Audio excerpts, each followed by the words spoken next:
बार budget पर सबसे ज्यादा मिडिल क्लास की नजर। वित्त मंत्री सीतारमण के पिटारे से निकलेगा क्या कुछ खास। देश इस वक्त अपना 75वां गणतंत्र दिवस मना रहा है। अब से कुछ दिन बाद वित्त मंत्री निर्मला सीतारमण अंतरिम बजट पेश करेंगी। वैसे तो अंतरिम बजट में बहुत ज्यादा बड़े बदलाव करने की परंपरा नहीं है, लेकिन इसके बावजूद देश की मिडिल क्लास को इस बजट से कम 4 उम्मीदें तो हैं। वैसे भी लोकसभा चुनाव है, ऐसे में महंगाई से सबसे ज्यादा कोई परेशान रहता है तो वो है मिडिल क्लास। फिर इस वक्त हर मिडिल क्लास का परिवार उम्मीद कर रहा है कि उसके लिए कुछ अच्छा और बेहतर इस बजट से निकलेगा। 1 फरवरी 2024 को केंद्रीय वित्त मंत्री निर्मला सीतारमण वित्त वर्ष 2024-25 के लिए अपना 6वां और मोदी सरकार के 2.0 कार्यालय का 5वां अंतरिम केंद्रीय बजट पेश करेंगे, जिसमें मध्य वर्ग के लिए और उसके अलावा भी दूसरों के लिए लोक लुभानी घोषणाएं की जा सकती है, क्योंकि ये चुनावी अंतरिम बजट है और केंद्र में पिछली 2 परंपराओं में ये सत्तारूढ़ एनडीए के प्रधानमंत्री नरेंद्र मोदी के 10 वर्षों कार्यकाल का 10वां और अंतिम बजट है। लोकसभा चुनाव नजदीक, ऐसे में बीजेपी यानी एनडीए गठबंधन की मोदी सरकार की वित्त मंत्री निर्मला सीतारमण कुछ संभावित जन कल्याणकारी घोषणाएं कर सकती है, क्योंकि बजट पूर्व समीक्षा के दौरान विभिन्न समूहों द्वारा कुछ मांगे और उनके या उनके प्रतिनिधियों के समक्ष रखी गयी थी। ये ऐसी मांगे हैं जो देश में बढ़ती बेरोजगारी और कमर तोड़ महंगाई की मार झेल रहे मिडिल क्लास व निम्न मध्य वर्ग को सीधे प्रभावित करती है, क्योंकि आज ये वर्ग सबसे बड़ा और संगठित वोट बैंक में तब्दील हो चुका है। पिछले 10 सालों में ये वर्ग मोदी सरकार का कट्टर समर्थक बना हुआ है, इसीलिए उनकी विभिन्न उम्मीदें स्वाभाविक है। अंतरिम बजट में आयकर में छूट भी संभावित है, पेंशन योजनाओं में अनुदान में बढ़ोतरी, शिक्षा स्वास्थ्य पर खर्च में रणनीतिक बढ़ोतरी, नौकरी के अवसरों में तर्कसंगत इजाफा, ग्रामीण इलाकों के मध्य वर्गीय परिवारों पर फोकस, ग्रामीण क्षेत्रों को कल्याणकारी योजनाओं के माध्यम से समर्थन, आधारभूत संरचनाओं में कम निवेश प्रस्ताव, एग्री लोन टारगेट में वृद्धि, किसान सम्मान निधि की रकम 6,000 रुपए के बजाय 8 से 10,000 रुपए किए जाने, मनरेगा के लिए आवंटन बढ़ाने और इसमें दैनिक मजदूरी बढ़ाए जाने, विश्वकर्मा सम्मान योजना सहित अन्य सामाजिक सुरक्षा योजनाओं और महिलाओं से जुड़ी योजनाओं के लिए धन समर्थन प्रावधान बढ़ाए जा सकते हैं, क्योंकि ये चुनाव के पहले का बजट है।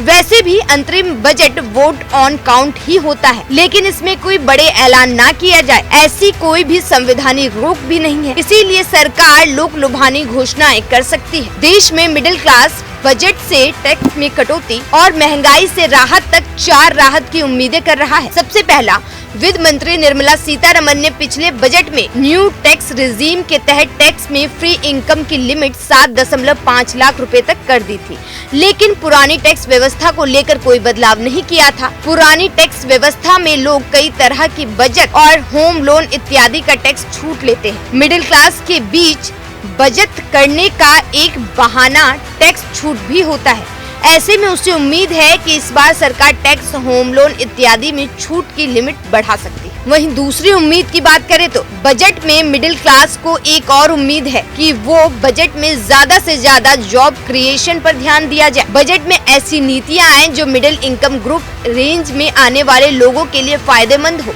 आने वाले समय में देश में नए लोकसभा चुनाव में जुटेगा, ऐसे में सरकार से इस क्षेत्र में काम करने की उम्मीद की जा सकती है। वहीं तीसरी उम्मीद सबसे ज्यादा जरूरी है, जो हर किसी को मार रही है। मिडिल क्लास बजट में महंगाई से राहत मिलने की उम्मीद कर रहा है। रिजर्व बैंक ऑफ इंडिया के अथक प्रयासों के बाद भी महंगाई अब भी 5 से 6% के रेंज में बनी हुई है। फूड इन्फ्लेशन भी 7 से 9% के बीच बनी हुई है।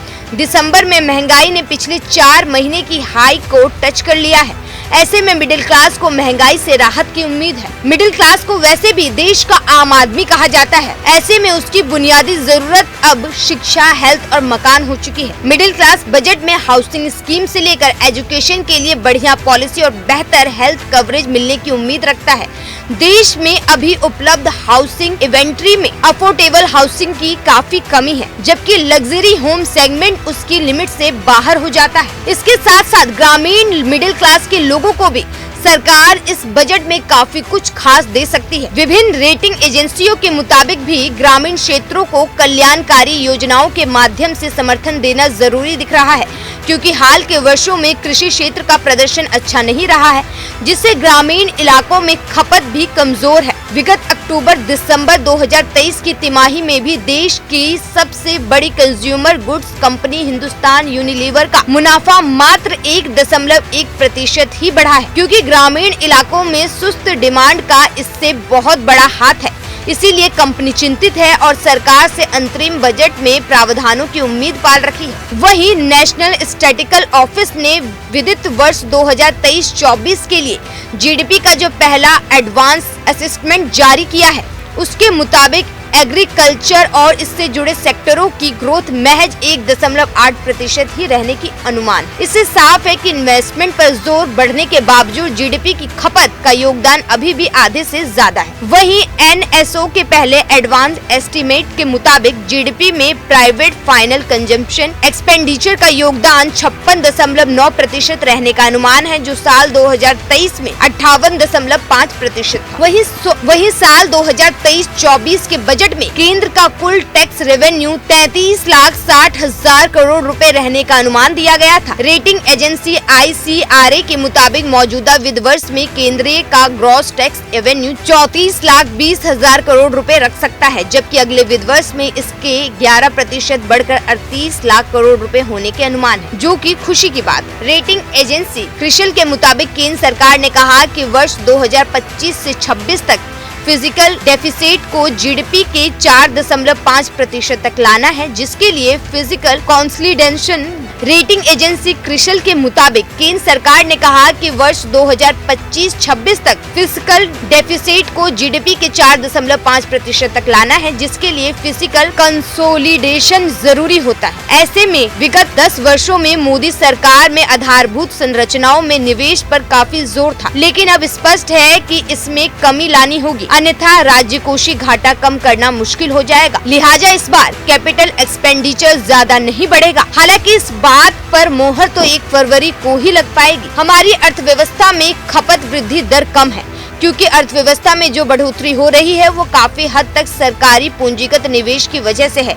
इसीलिए खाद्य महंगाई दर अपने ऊंचे स्तर पर है। वैसे भी अंतरिम बजट होता तो वोट ऑन अकाउंट ही है, लेकिन बड़े ऐलान ना किए जाए ऐसी कोई संवैधानिक रोक भी नहीं है। लिहाजा किसान सम्मान निधि की रकम 6,000 रुपए के बजाय 8 से 10,000 रुपए की जा सकती है।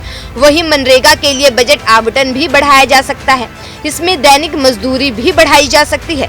विश्वकर्मा सम्मान योजना सहित सामाजिक सुरक्षा योजनाएं और महिलाओं से जुड़ी योजनाओं के लिए भी प्रावधान बढ़ाए जा सकते हैं, क्योंकि ये आम चुनाव के पहले का बजट है। ऐसे में बजट प्रावधान से कुछ देर के लिए ही सही, पर मतदाता भी प्रभावित होते हैं। अंतरिम बजट 2024-25 में कुल 25 लाख करोड़ रुपए तक की कृषि कर्ज देने का लक्ष्य निर्धारित किया जा सकता है, क्योंकि वित्त वर्ष 23-24 के लिए एग्री क्रेडिट टारगेट महज 20 लाख करोड़ रुपए का है, जिससे अभी किसानों को छोटी अवधि का 3 लाख रुपए तक का कृषि कर्ज 7% ब्याज दर पर दिया जाता है। वहीं समय पर कर्ज चुकाने वालों को 3% सालाना की ब्याज में छूट मिलती है। हालांकि जानकारों का कहना है कि वित्त वर्ष 2024-25 के लिए एग्री क्रेडिट टारगेट बढ़ाकर 25 लाख करोड़ रुपए किए जाने की मांग रखी गई है, जिस पर वित्त मंत्री विचार कर सकती हैं, क्योंकि वित्त वर्ष 2023-24 में तकरीबन 82% हिस्सा दिसंबर तक हासिल किया जा चुका है। उल्लेखनीय है, इससे इतना साफ है कि 7 करोड़ 34 लाख किसानों ने किसान क्रेडिट कार्ड के जरिए कर्ज लिया है, जो बहुत बड़ी बात है। इसीलिए सरकार भी इसे बढ़ावा देने पर सहमति दिखा सकती है। Bureau report, news 1 India.